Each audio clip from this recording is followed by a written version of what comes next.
ஏற்கனவே வீக்காக இருந்தது.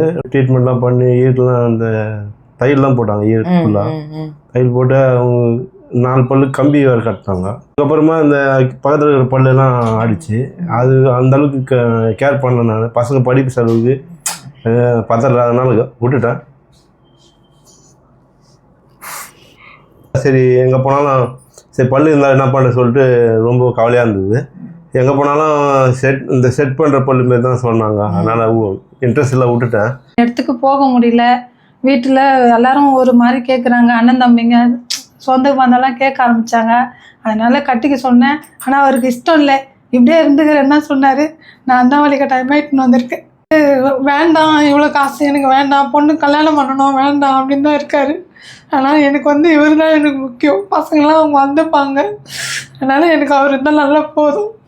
போகணும் போகவே மாட்டார். அப்படியே இப்படி துணையை பொத்தின்னு போவார். அது ஒரு அசிங்கமாக இருந்தது. இனிமேல் நல்லா இருக்கணும், அவ்வளோதான். கண்டிப்பா இருப்பாரு. சரிங்களா, ஒரு 6 நாள் மட்டும் போதும். 6 நாள் கழிச்சு நம்ம மறுபடியும் இதே மாதிரி சந்திப்போம்.